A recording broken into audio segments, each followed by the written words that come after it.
Oh.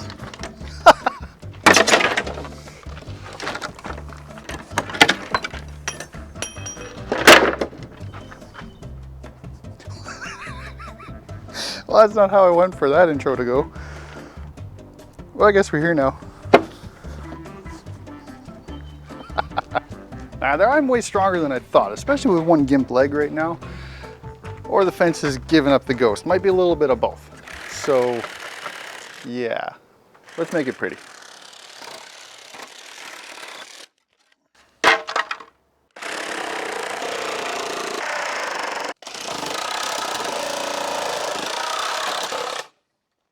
I haven't checked those two posts yet, but I'm just saying I probably shouldn't be able to do this.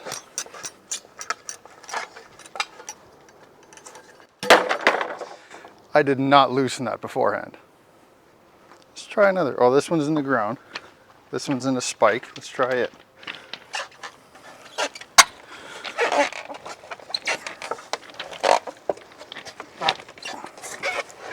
Yep. When it comes to digging our holes, we're kind of going old school on this. We're doing it all by hand. Now, we have a clamshell post hole digger. This is really good for up against buildings or other fences, whatever you got around you. And then we got this guy. Now, despite it looking like it was made for the gold rush back in the 1800s, it's actually a pretty solid unit. This one you just shove into the ground and you start twisting and it goes up into it, kind of acts like a shovel that way, and you just pull it out of the hole. And in case we have really hard ground in front of us, we got a really big beating iron. We can pound the ground to submission and loosen it up a little bit before we shove that guy down in there.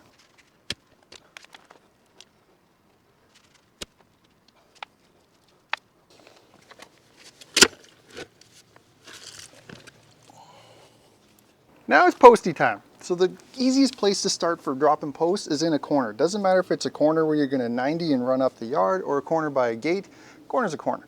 In this case, we're stopping here for obvious reasons, so this is our corner that we're starting from.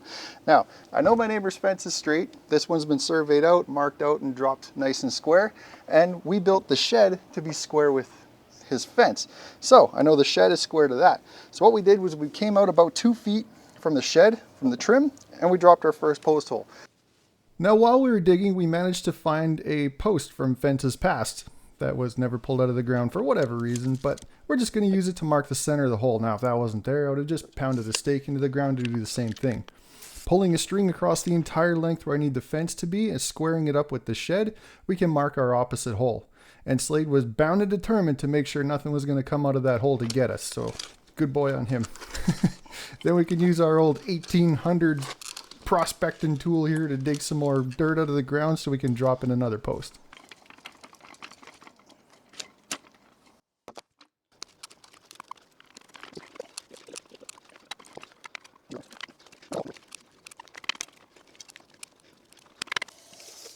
Now, we kept checking it as we went, but I was shooting for around 3 feet deep, and once we had our hole to the correct depth, we could pull our string back and I could mark my next hole for my gate. I was making my gate a little bit wider than before, so I'm going the edge of the hole to the edge of the hole. That way it's easier to get wheelbarrows and things like that in and out. And it was about this time that our supervisor decided to go on break. So, good boy. The last fence that was here was not square at all. This center post was way off to one side. They were not even at all. This time I wanted them to be center, so we took our measurements exactly, as exact as we could anyway, and I'm proud to say we're only ½ an inch off, so to the eye, it's perfect.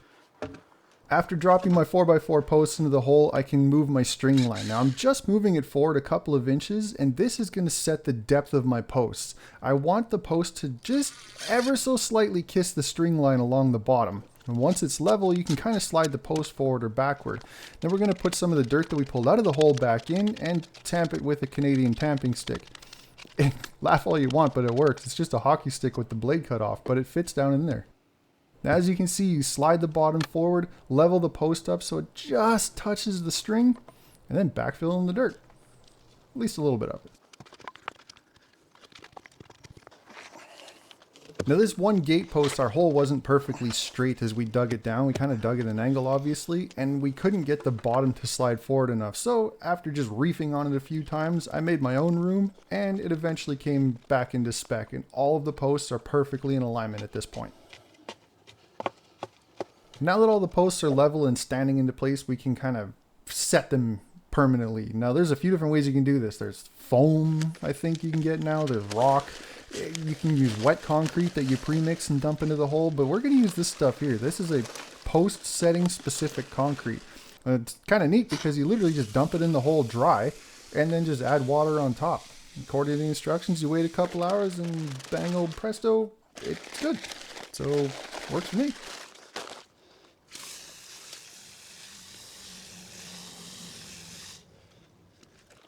We jump back on it the next day, and now our magical post concrete is well dry. Now it's time for pickets. So at this point, I basically had to figure out the height of my pickets off the ground. So about 1.5 inches looked fine for me. And my pickets are only 5 feet tall here, which is fine. I actually want to be able to see my car from the house, and I don't really need a privacy fence back here per se.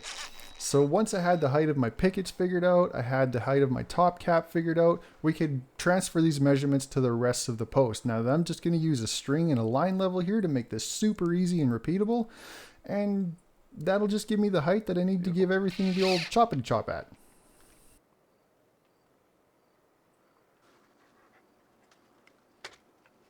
It is worth noting that all these measurements are totally arbitrary. This is just what looked good to me and what's going to work for my situation. Now I did have to measure down 5 inches from my actual chop mark, and that's just because the distance of my fence from my blade on my circular saw was going to work. On the last post though, I did have to use the Sawzall because obviously I didn't want to destroy my neighbor's fence, so just took it easy and chopped the top off with that. When it came to my rails, I made sure that they were centered on my 4x4. That way my pickets, once installed, would actually be kind of set back from the front of the 4x4s. And then I made sure that they were the same distance down from the top of the picket as well as up from the bottom of the picket. Now again, this isn't necessary, it just looked good to my eyes, so that's what I rolled with. And I'm using these fence brackets to actually mount everything. Again, not necessary, but it does make things easier.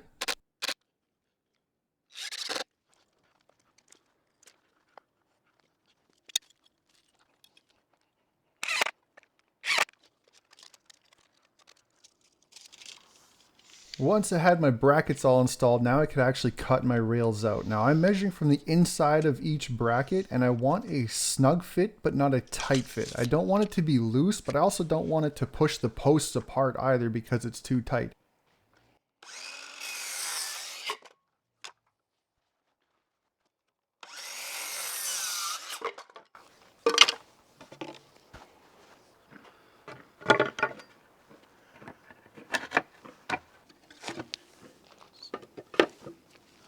Because my posts are level and plumb, and I know this already, these should all be universal. However, when I pulled them all off right here, I did make sure to keep them in order. That way they went back in the same spot, just in case. You never know. Then I removed all the brackets because I decided that I want to paint everything. Now I'm doing exposed posts. In other words, you're still going to be able to see them. The pickets are going to fit in between. So I took the exact same black paint that I had on the shed right behind you, and I painted the posts. I figured this would kind of give it an old worldy, metally, irony look, something like that. I don't know. That's what I was going for. But I didn't backfill in the holes beforehand. That way I could paint below ground so they look completely painted all the way to the bottom and there's no exposed area down below. Then we can do the reinstall.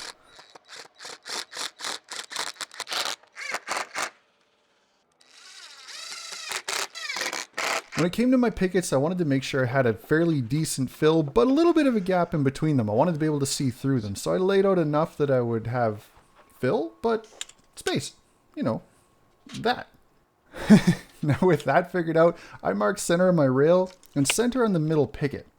Then I figured out my height distance that I wanted them to come down, and I attached the string just like before, but I'm not going to push them up into the string just so they're flush with it. If you push one up, you're going to kind of bow the string and you're just going to keep following a bowed line, which then none of them will be straight afterwards. Once I had my center marks lined up on the back, I clamped and screwed it into place, and now I could plumb it left to right. Once I had that done, I fastened the bottom in. Then I could just start screwing on the rest of my pickets, but I need to figure out my spacing first. Now the measurements for this look like this. I took the total measurement, total width of all my pickets combined, figured out the leftover, the amount of spaces in between, and voila, I could cut this little piece here to my width that I need.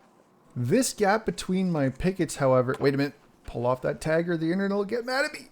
I've heard it enough before.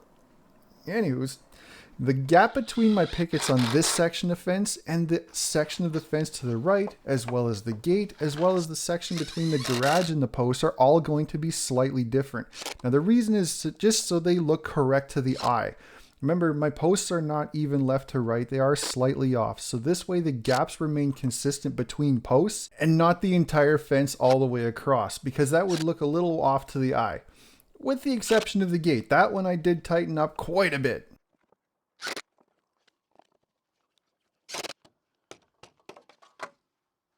Now, it's not a bad idea every few pickets either to make sure that you're still plumb left to right. If you are off, it's very easy to just kick the bottom over like a 1/16 of an inch over the course of a couple of pickets to actually straighten it out. You're never going to see that movement, but you will definitely see it by the time you get to the end of the fence when one could be 1/4 of an inch out and sitting sideways.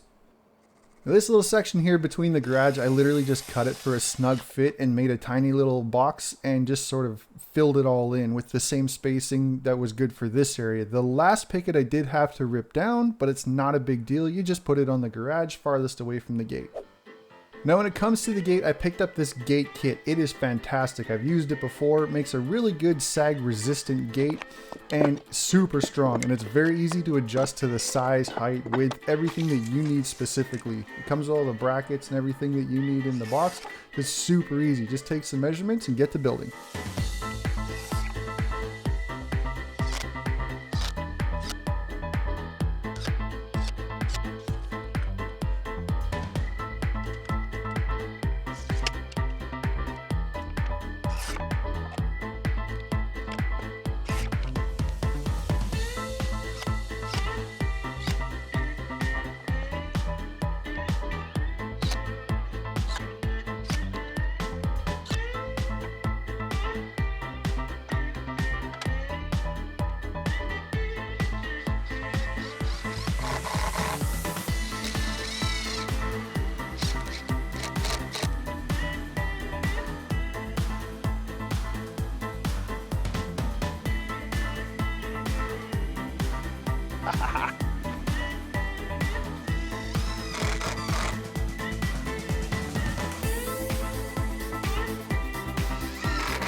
With the gate finished, the picket's done, everything's painted, now we can add our finishing touches like these black PVC post caps I picked up, and man, are they pretty.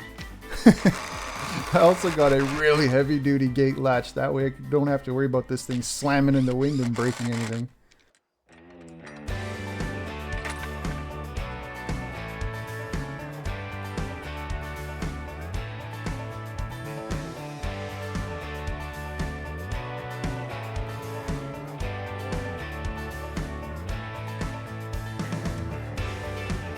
Guess what?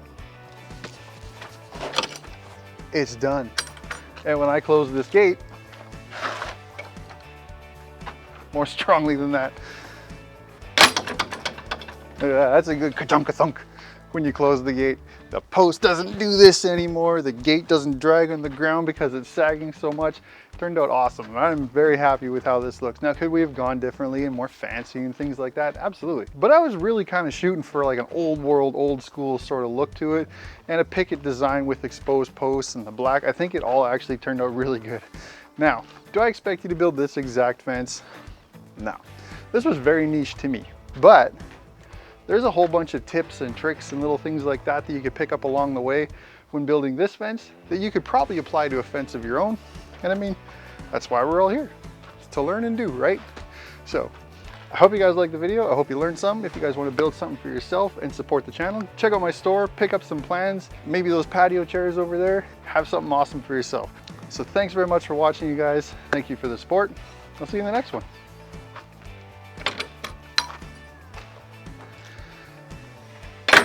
Bye.